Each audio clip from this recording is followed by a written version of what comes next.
কংগ্ৰেছে ৰাইজৰ দলৰ লগত ঐক্যমঞ্চ নকৰি একেলগতে ইলেকশ্যন নেখেলি প্ৰমাণ কৰি দিলে যে কংগ্ৰেছে শিৱসাগৰত বিজেপিক সহায় কৰিবৰ কাৰণে কাম কৰিছে। কংগ্ৰেছ দলৰ নেতৃবৰ্গক মই সুধিছিলো যে কিয় আপোনালোকে একলগ হোৱা নাই। সকলোৱে একেমুখে ক'লে যে গৌৰৱ গগৈৰ কাৰণে একলগ হোৱা নাই। বাৰম্বাৰ নিৰ্দেশ দিছিলে ভূপেন বৰা ডাঙৰীয়াই, কৈছিলে যে ৰাইজৰ দল আৰু কংগ্ৰেছে অন্ততঃ শিৱসাগৰত একেলগতে খেলিবই লাগিব, অন্ততঃ শিৱসাগৰত একেলগতে খেলিবই লাগিব। কিন্তু তেওঁলোকে ওলোটাই ভূপেন বৰা ডাঙৰীয়াকে ভাবুকি দিছিলে, ভয় দেখুৱাইছিলে, ব্লেকমেইল কৰিছিলে।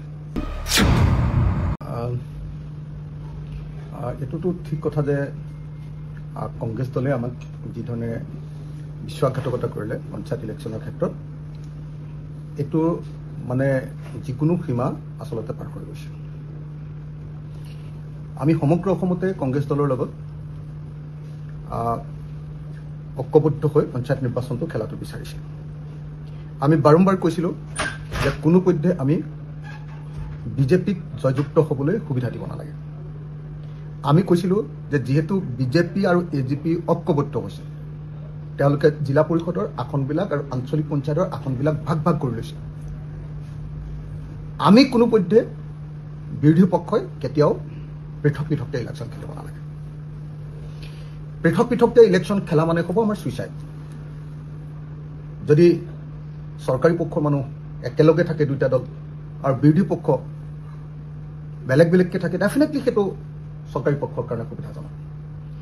আনকি এইটো দুৰ্ভাগ্যজনক কথা যে কংগ্ৰেছৰ সভাপতি ভূপেন বৰা ডাঙৰীয়াই স্পষ্টত নিৰ্দেশ দিয়াৰ পাছতো শিৱসাগৰ বিধানসভা সমষ্টিটোতো কংগ্ৰেছে ৰাইজৰ দলৰ লগত ঐক্যমঞ্চ নকৰি একেলগতে ইলেকশ্যন নেখেলি প্ৰমাণ কৰি দিলে যে কংগ্ৰেছে শিৱসাগৰত বিজেপিক সহায় কৰিবৰ কাৰণে কাম কৰিছে। মই সুধিছিলোঁ যে কংগ্ৰেছ দলৰ নেতৃবৰ্গক মই সুধিছিলোঁ যে কিয় আপোনালোকে একলগ হোৱা নাই। সকলোৱে একেমুখে ক'লে যে গৌৰৱ গগৈৰ কাৰণে একলগ হোৱা নাই। মই ক'লো কি কাৰণে গৌৰৱ গগৈৰ কাৰণে একলগ হোৱা নাই। কৈছে ভূপেন বৰা ডাঙৰীয়া যদি কংগ্ৰেছৰ সভাপতি হৈ থাকে, যদি ভূপেন বৰা ডাঙৰীয়া সভাপতি হৈ থকা অৱস্থাত ৰাইজৰ দলৰ লগত কংগ্ৰেছৰ যদি বুজাবুজি হৈ যায়, তেতিয়াহ'লে ভূপেন বৰাৰ সাংঘাতিক ধৰণৰ লাভ হ'ব। সেইকাৰণে গৌৰৱ গগৈ ডাঙৰীয়াই কোনোপধ্যে কংগ্ৰেছ দলক ঐক্যবদ্ধ হ'বৰ কাৰণে, বিৰোধীসকলৰ লগত ঐক্যবদ্ধ হ'বৰ কাৰণে অনুমতি দিয়া নাই। কৈছে যে যিদিনাই গৌৰৱ গগৈ কংগ্ৰেছৰ সভাপতি হ'ব, ৰাজ্যিক কংগ্ৰেছৰ সভাপতি হ'ব, সেইদিনাই গৌৰৱ গগৈয়ে আমাৰ লগত বিৰোধী ঐক্যমঞ্চ কৰিব, কিন্তু ভূপেন বৰা ডাঙৰীয়াৰ নেতৃত্বত হ'বলৈ নিদিয়ে। ভূপেন বৰা ডাঙৰীয়া আৰু অখিল গগৈৰ মাজত সম্পৰ্ক ভাল হৈ যায় বুলি ভাবিয়ে শিৱসাগৰত গৌৰৱ গগৈৰ নিৰ্দেশত সুব্ৰমিত্ৰ গগৈ আৰু যি মোৰ বিৰুদ্ধে যোৱাবাৰ ইলেকশ্যনত উঠিছিলে 21 চনত কংগ্ৰেছৰ পৰা, আৰু কংগ্ৰেছ দলৰ জিলা সভাপতি মঞ্জিৰ গগৈয়ে গৌৰৱ গগৈৰ নিৰ্দেশত সেইটো হ'বলৈ দিয়া নাই, একলগ হ'বলৈ দিয়া নাই। বাৰম্বাৰ নিৰ্দেশ দিছিলে ভূপেন বৰা ডাঙৰীয়াই, কৈছিলে যে ৰাইজৰ দল আৰু কংগ্ৰেছে অন্ততঃ শিৱসাগৰত একেলগতে খেলিবই লাগিব, অন্ততঃ শিৱসাগৰত একেলগতে খেলিবই লাগিব। কিন্তু তেওঁলোকে ওলোটাই ভূপেন বৰা ডাঙৰীয়াকে ভাবুকি দিছিলে, ভয় দেখুৱাইছিলে, ব্লেকমেইল কৰিছিলে।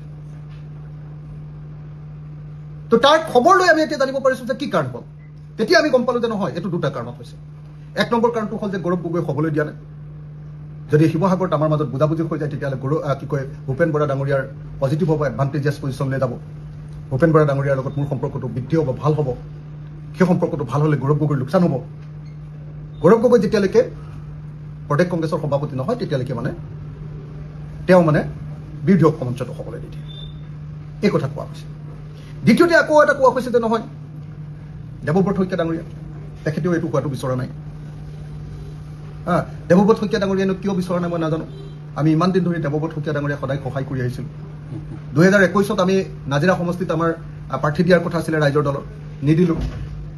এবাৰ দিব লাগিব। তেতিয়াহ'লে নাজিৰা বিধানসভা সমষ্টিত আমি প্ৰাৰ্থী দিব লাগিব ৰাইজৰ দলে।